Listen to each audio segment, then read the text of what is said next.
Listen to the Vibes. Welcome, everyone, to another episode of Listen to the Vibes. And I'm very happy to welcome Chris Riker here, who is an author. We're going to talk about his books and get to know him a little bit better. So let's kick this off right. Tell us a little bit more about yourself. Well, Kyle, I am an author. That's the title I've always wanted. And finally, about 6-7 years ago, I actually got through writing my first book. Prior to that, I was a journalist. I worked at CNN International for 5 years. I worked around town in Atlanta, a number of the top stations, one of the stations that calls itself number one in America. I'm sure a few stations call themselves that. Anyway, I was there. Television news is wonderful, but it left me wanting to tell, quote unquote, the truth. When you're doing day-to-day news, you're telling facts, but it doesn't give you a great opportunity for perspective. So often what you get, and this is, I have my knocks against TV news, but this is not one of them. It's the nature of the beast. You're going to chase sirens and get lights, see crime scenes, fires. But that's not the truth of the situation. You really have to go deeper than that. And I think somebody said that journalism is the first draft of history. Novels are a much later draft, a much more polished draft. So that's what I was hungering for. And finally, after telling myself to do it, I found myself with enough time working in the gig economy to actually push through and get my first book done. That was Come the Eventide. How do you find the discipline to sit down and write a book, especially if you're busy with so many other things? Discipline. Yes, that thing. I am told that it is healthy to set a time every single day. That simply is not my method. And I bow and honor those who can manage it. Get up, write from 10 a.m. to 2 p.m. or whatever, go live a life, and then repeat. I find that mine come in groups. I get what I call a burn. I can feel it coming, and I know that I have to get back there, and I never, ever let myself go more than a week without sitting down and pumping out a chapter. But to try to do it every day feels a little, I feel like it would burn me out in fairly short order. So could I write a book in 6 weeks? Yes, because my fingers can move that fast. Would it be a good book? Would it be the one I wanted? No. It takes me, the first book took 18 months, and that's because I was trying to learn how to write. I had been a writer for 25 plus years, but I realized, oh my gosh, I don't know how to write a story this long. And that turned into Come the Eventide, which is still out there if people are interested. It's the structure has to come into my head. I could sit and write it down on paper, try to do an outline, that sort of things. And to some extent, I have extensive notes, but they're not there until they're on the page. And that's the thing that takes cooking, and then sitting down and having the burn. The first book took 18 months. The second, since then, I can do them in 6 to 9 months, half the time. And I'm very happy with that. After that 9-month period, when I've got the full draft, I go back and I polish for a little while longer. But I feel that's about the amount of time I want to spend on a novel. So I'm not shortchanging the reader. I'm doing some homework, finding some interesting tidbits that tie in with my themes, a little bit of history, a little bit of background knowledge, that sort of thing. Did I answer your question or just ramble? Oh, no. Well, I kind of get it. I'm an artist myself, and I like to draw. I like to paint. I like to sculpt. I like to do all of it. But if somebody was to ask me to, do artwork for such and such project, you got to get it done in this amount of time, I wouldn't be happy with anything that I did. Right. I'm one of those that I'll sit and paint for a while, and then I'll have to go do something else and come back to it. And then sometimes I'm just so engulfed in it, I can't kind of get myself away from it. But to have that as a way of life or a way of living, I'd get burned out myself. I have to do it because I can't want understand to. it. There are people who in their lifetime I guess Picasso was one and Dali was another, who in their lifetime were able to sell and keep producing and even achieve art. And there are certainly writers who are just machines. Stephen King still can turn out, books plural per year. There are people online who claim they're writing a book every 2 weeks. I don't, that's not my method. To me, there's a difference, and I think you'll agree with this. There's a difference between giving a gift and having somebody holding their hands out say, give me that gift. I can't do the second part. I can do the first part. If I'm ready with something inside me, I absolutely want to present it. I want people to enjoy it. But the second one, it's hard. It's hard. I dealt with deadlines, but at least in news, you pretty much know what you're going to write. You don't have to create stuff, or at least you're not supposed to. I forget who it is who said it. The quote stays when the source goes flying, but he said, like, when you really look at it, at least 90% of everything out there is just garbage. It's just filler or stuff that flows once people learn. It's people who are following others or people who have discovered a template that they can fill over and over again. There's no real creativity to it. I'm not claiming to be the world's greatest artist. Maybe I am, but I'm not the one to say it. What I do try to do is look for areas that I haven't already filled. I try to find new things, as opposed to, I hate to say it, but writing to the audience. That's another phrase that I keep coming across. Create for the audience. And of course, somebody is going to tell you what that is. Well, that almost always breaks down to whatever sold last, they want another one, or they want 10 more, because they know that one sold, and they know that it's going to be diminishing returns, but they know they can sell it. This is, the dollar gets into everything. And the dollar and art, the dollar and news, the dollar and medicine, you could go on and on. It's not always a great mix. The artist, if I am an artist, if I may presume to call myself that, the artist has to think about themselves. This is the one time it's socially acceptable to be selfish. It's the only time. You have to come and look inside. What is driving me these days? What about the world? Or is there something inside me that I need to get out? That's where the art's going to come from. It's not going to come from, hey, look, they just made $200 million on this thing. Let's do this thing part two. Of course, that's the business that's out there.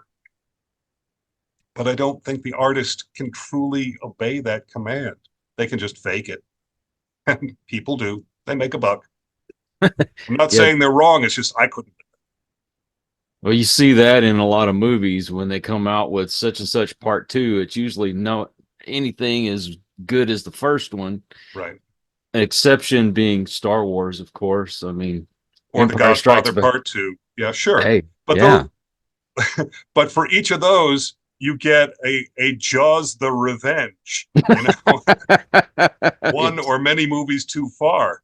I don't want to knock it. I've never hated the Indiana Jones sequels, but let's face it, there's one really great Indiana Jones movie, and then there's a bunch of sequels. Yeah, exactly. Yeah. Raiders of the Lost Ark will always be one of my favorites, and I can tolerate the other two. The next one that came around was awful. So, but that's a whole nother podcast itself.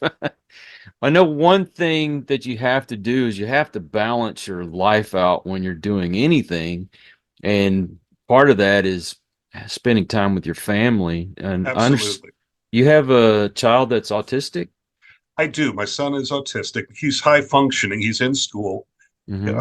He's got some special classes within the main school system. He's not separated, which I appreciate, by the way. Gwinnett County, Georgia does have a fine school system. I compliment them. We have our differences, we hope. They make a place for everyone, and I think that's vital. autism it's an emerging awareness of something that's been going on. Now, I don't want to start conspiracy theories, but I honestly think that it's growing. The numbers certainly have, and you have to. I've talked to experts, I've interviewed them, and I asked, well, we're at something like 1 in 58, I think was the last figure I saw that was confirmed, and it may be growing larger than that. I asked, is this because there are more cases, or because we're defining it differently, or because we're recognizing it better? It's kind of all of the above. There is no, I'm not going to hit you with vaccines cause this, that, or the other thing. They don't. There is no evidence to that effect. But I will hit you with, we live in a world where we try to create virtually everything around us. You know, our caves are not made of stone anymore. They're made of things we created. And unfortunately, we've done the same thing with our food. That's the main thing that worries me. If indeed part of the reason that autism is on the rise, and I believe it is, I believe the facts back that up, then I believe we have to look at the food that we're eating, all of this processed stuff, the amazingly concentrated sweeteners and salts that are in everything. I just wish we would eat raw food more often, unprocessed.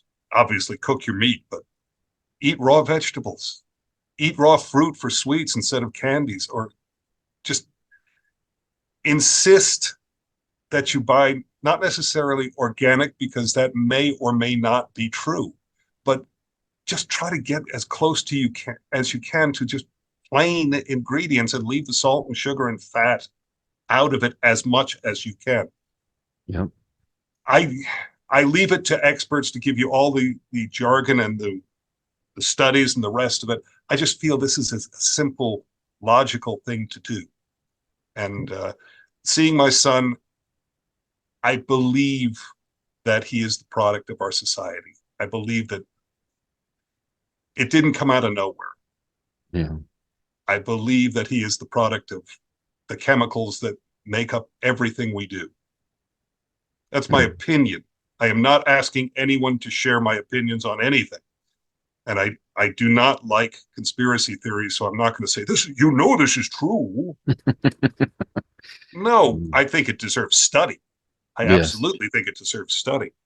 But yeah, that's one thing that concerns me. And also, as a father, I worry what's going to happen with him. How is he going to live? He is high functioning, but there are certain things he cannot do. So to all the parents of autistic children, love them, and let's start demanding changes that, one, cut the numbers, and two, accommodate the simple fact is we've got a lot of people who are on this spectrum. A lot of people. This is not a minority. This is a group. This is a demographic. In my first book, and I'll round out autism on that, I wrote a character who is autistic. His name is Quinn. And the book is about dolphins saving the world. And it's set, part of it is set back in 1983. They do a little time traveling because, talking dolphins wasn't enough to fill a whole book. I had to have them time travel to 1983, where they meet Quinn. It's a kind of a recurring trope that animals can speak to the autistic. I like it. There's no scientific evidence of this, but I like it. And I do find that animals have a way of soothing anyone. So maybe there is some kind of a key there. This is another theme. I don't have all the answers, but I think we need to study communication with animals. I think we can learn tremendous things of value for humanity. I would love to talk to dolphins. I wrote this first book because I had interviewed a lady who claimed to have had long, meaningful conversations with dolphins. She lives in Savannah, and she went out on a boat, a kayak, and they talked to her. Told her the future is going to be okay. And I love that. And every time I'm out on a dolphin spotting boat, I look over the side. It's like, anything? Anything, guys? You want to say anything? So What's the far, I lottery have not been numbers? blessed. So far, I have not been blessed by that, but I would love that. And I do think we can eventually learn the language of the animals. It's going to take us stepping back and stopping putting ourselves at the center of the universe and thinking, well, what's their point of view? Mm-hmm. I think we can do it. I think it's in the not too distant future, but I'd love to see more research on it. And I think that will help us with autism. If we can communicate, if we can learn to get through communication barriers, wouldn't this be a tremendous gift for the human race? I know I'm speaking in very general terms, but there is scientific research out there trying to talk to dolphins. Uh, some of it's comical. And I know I'm digressing here. It's kind of what I do. It's my shtick. In the 70s, you had Dr. John Lilly, and he had an assistant who ran the dolphin house. They ran experiments to try to communicate with dolphins. They had very limited success, but the dolphins at least were engaged with the woman. To quite some extent, actually. Peter the dolphin fell in love with his human. The reason he was doing that was because the Navy wanted to weaponize dolphins. Mm-hmm. And they discovered that the dolphins would actually do some of the tasks that they were trained to do. And one of the things they wanted them to do was to strap a mine on their backs and attach it to an enemy vessel. That may sound familiar if you remember the 70s movie Day of the Dolphin. John Lilly inspired that, and he also inspired the isolation tanks, which became Altered States in 1980, another movie. Anyway, he inspired two movies. But the dolphins, the thing was the dolphins would do it, but then they would get bored. So instead of coming back for their next mission, they just swim off. They were bored. It was a nice game. We enjoyed it. Thanks for all the fish. We're out of here. So if you flash forward 50 years, and if you go on the internet now, and I trust these reports, the Russians have been trying the same thing. They're trying to train dolphins to be soldiers. This is a level of communication in our time, 2024. We have computers that can map every vocalization, possibly every brain wave. Maybe we can get closer to communicating with the dolphins than they did in the early 1970s. I think we can. I'm just going to put that out there. Again, you take it any way you want to take it. I just think this should be one of our many priorities. I think human communication is at a premium these days. And I think that science could help. Now, is this a reoccurring theme in your books, or do you write on several subjects? It's one of my themes, communication, and also the difference between human magic and magical thinking. Human magic would be the desire to communicate. Magical thinking is going out and talking to a dolphin and expecting an answer. There's a difference. They both go toward the same goal, but one of them will use critical thinking. One of them will use science. The other will simply expect magic to happen. And I'm afraid that we're slipping into a time, not slipping, we're walking into a time where we have so many conveniences that we take for granted that we just sort of expect the next one. This is the difference we talked about, the difference between giving a gift and having one pulled from you. Well, the universe doesn't like having gifts pulled from it. The universe offers quite a number of gifts if you're there to appreciate them. If you go there expecting something else or expecting this one thing, I think you're going to be disappointed. I think you have to be open and literally go outside, walk in the woods, and say, what is this and how wonderful can it make me feel? Accept what's there. as opposed to going out in the woods and saying, where's the gold? Where's the oil? Where's the stuff I want? Or, forgive me, not to get religious, just begging for the winning lottery ticket, begging for mom not to die of cancer, but doing nothing about it. There is a big difference between magical thinking and human magic. Human magic includes intelligence. Human magic includes mostly empathy, but it's not sitting there being selfish. Magical thinking stems from selfishness. All of our problems, all human problems stem from selfishness. All human solutions stem from empathy, communication. So the more we can go in that direction, better. Is it a recurring theme? I'm trying to make it one. As I write more, I find that I come back to the same ideas, the same concerns. I wrote a horror story because I'm in a writer's group and some of them were doing horror. Skinner's A Love Story it could just be a simple horror story, but I decided to add a love story to the title early on to challenge myself. These are shape-shifting monsters, an ancient race of shapeshifters who appear on the set of a TV show, a Gothic TV show being shot in Atlanta, Georgia in the present day.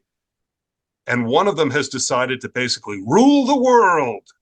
Well, that's selfishness, but it's a love story. Some of the other Skinners, the other members of this race, have an affinity for the humans.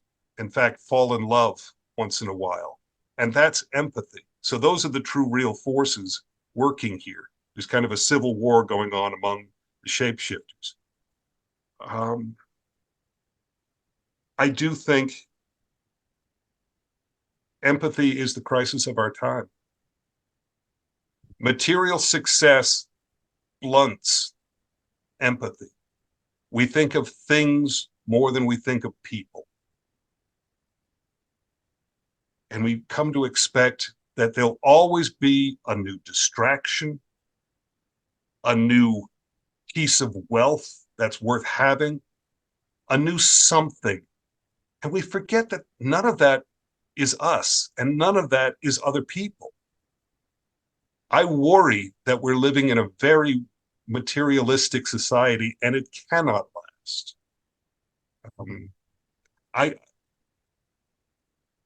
There's no way we can keep going, each driving cars, each flying airplanes. And now just for fun, we're going to go into orbit using rockets that are hundreds or thousands of times more polluting than airplanes even. That's ludicrous. Why? Why are we doing that? Now, if you tell me we want to go into space because there's knowledge to be gained or even mineral wealth to be gathered or colonization, those are good goals. But going into orbit for what? So you can brag to your friends? That's not acceptable. There has to be an upper limit to what humans need. A good life, food, the health as best we can manage it, shelter, all the basics, of course. Nobody's asking you to live in a cave and die at age 30. We can do so much better than that, but we don't have to burn this planet to the ground, which is my concern. So empathy versus selfishness, and let's be a little smarter with the environment.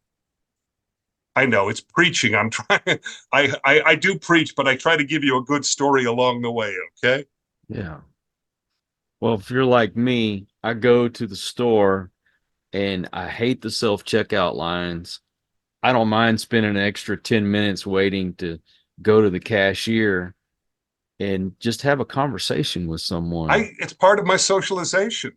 I tell my wife I need to get out of the house for 20 minutes. I go to the store, I buy one thing, but I smile at people. I smile at the checkout person. It's a thing. It's a little human contact. And also, by the way, if you're going to have me check out my own groceries, then I want a 10% discount on those items because you're not paying the guy to check out my stuff. Mm-hmm. So I want a little piece of that coin, man. No kidding. I just want more interaction. Yeah, I think we have gotten to the point where, I mean, even the children, you'll see that they'd rather talk with their friends through text than talk to them face to face. that worries me too. That worries Yeah, me tremendously because you can't replace that. exactly. Um, all right, I'm jumping books to go with our conversation. Goody Celeste is about a number of things, but one of the main scenes in it is just me and my friends biking down to the beaches in Rhode Island in the summer of 1969. This is a memory that I have.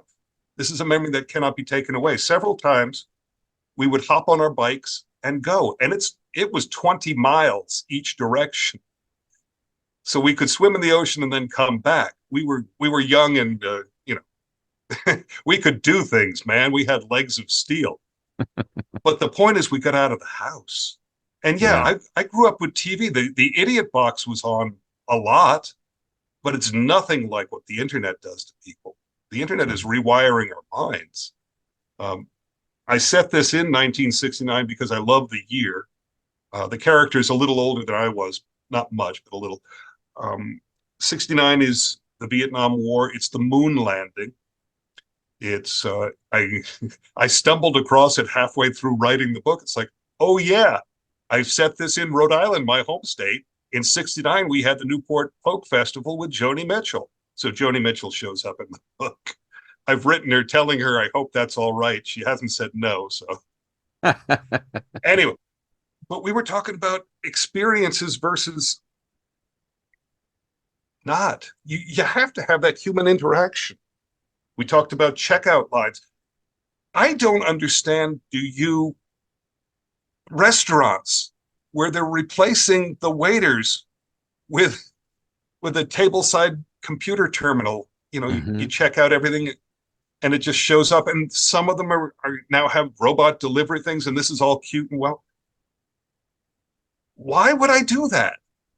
What is the charm of going out if you're not going to smile at the waitress? Right. I mean, I'm of a different generation. It's probably wrong, wrong, wrong, but I like to flirt. I like to flirt. Sue me. Can't flirt with a robot. Sorry, Exactly. And I'm not not doing leaving a it, girl. gratuity either. Yeah, yeah. So I don't understand. I mean, it's always profit motivated. The owners are trying to eliminate labor, and this is as old as the hills. But what's the experience at the other end of that? Why would I go to a place where the food is awful if I can't at least talk to a waitress? I want the full experience. I want to be pampered, frankly. Yeah. I can make that exact same meal at home for a fraction of the cost. I'm paying to go out and be treated like a king. Now I am being selfish, but I think it's in a healthy way then. Yeah. On it goes. On it goes. Well, it's sad that we've got a generation that's missing out on experiences because of conveniences. I mean, how many times have you gone out with folks and you're seeing beautiful mountains and rivers and just nature in general, and everybody's like this? Yeah, absolutely. Absolutely. Or they're doing this. Yeah. Well, got to have the selfie and all that kind of stuff. Um, I mean, I love taking pictures too, but You I have to want put it to. down for 5 minutes and just breathe. Yeah, you got to experience. I love putting my feet in the water and enjoying the seeing the birds, and that's one of the reasons why we moved up here to the Austin area of Texas, because there's more nature out here. I used to live around Houston where it was nothing but industry. I like to I've heard that see. in Houston, I've heard is an indoor city. Oh, pretty You go much. from car to building, building to car. I want to see the animals. I want to see the plants and the Yeah, trees and yeah. enjoy the hills.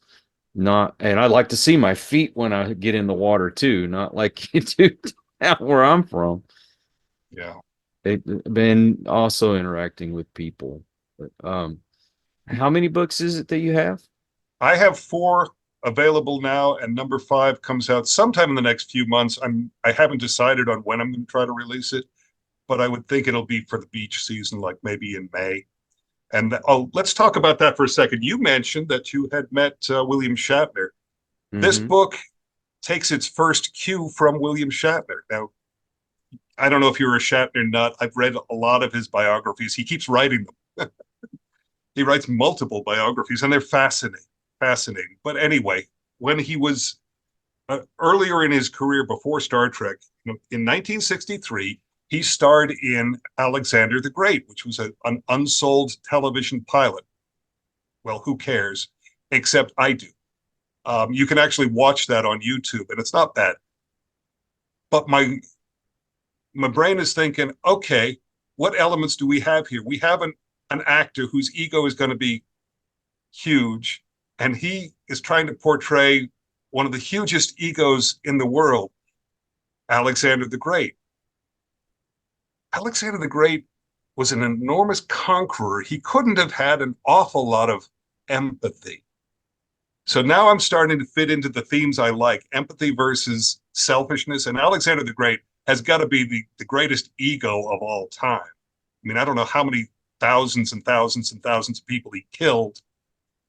He's up there with Genghis Khan. But anyway, so I took and fictionalized a version of an actor in 1963 who meets a magic woman who sends him back to 331 BC and Alexander the Great. Unfortunately for him, when he lands there, he pops into the body of a slave, and it's right in the middle of one of the battles. Oh no. So it goes from there. But it's great fun having the two giant egos clash and meet. And I give my main character a bit of wherewithal. He actually rises to be king of Babylon at one point. So it's king on king action. It's fun. It's a fun, rollicking adventure. And that's coming out this coming year. It's called Alexander and the Butcher. I'll be looking for And then, that then. all right. I got one more book to plug. This one is Zebulon Angel. And again, we talked about ego. And this is my AA confessional. I have not had a drink in 22 years, but I am a recovering alcoholic. So I had to write a book about a recovering alcoholic. This guy gets a chance to basically be king of the world, figuratively. He gets involved with this super Viagra. He's chased by international industrial spies and chased into the tomb of China's first emperor, which is what this is. And he meets the emperor of China, Emperor Qin.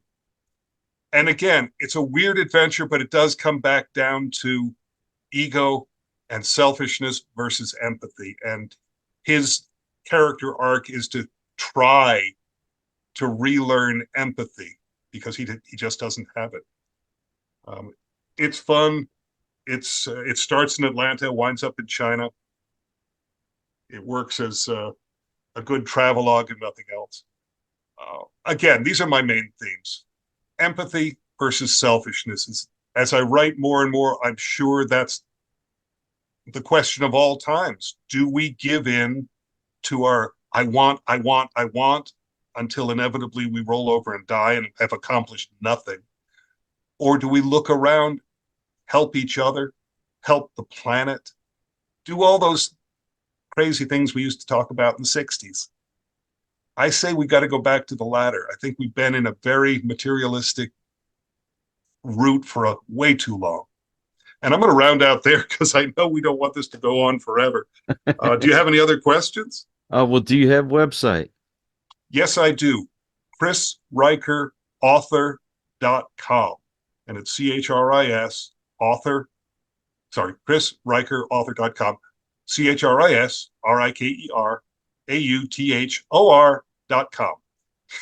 And you will find, if you go there, not only you can look at my book descriptions, but I put up short stories. Mm. So have yourself a good read on me. And what about your social media? I am on Facebook. I am on Instagram, Threads. Is anybody on Threads? It was a thing for about 5 minutes, and now, of course, I hear nothing about it. Or, oh, this is terrible. I hope it does well. I don't. And even TikTok, at least for now. I'm always a little leery of TikTok. Agreed. I will put all of those links in the description to make it easy for folks to find you. But Okay. Mr. Riker, thank you so much for coming on the show. Well, thank you, Kyle. And I also want to thank all you folks out there. If you are new to the channel, I hope you'll come back. Please hit that subscribe button for my regulars. You guys are awesome because you make it possible for me to do this. Until the next one, everyone, please take care. Be kind to one another. God bless and peace. We hope you enjoyed this episode of Listen to the Vibes. You can catch us on Buzzsprout or wherever you listen to your favorite podcasts, and on YouTube. Follow us on Facebook at The Vibes Broadcast Network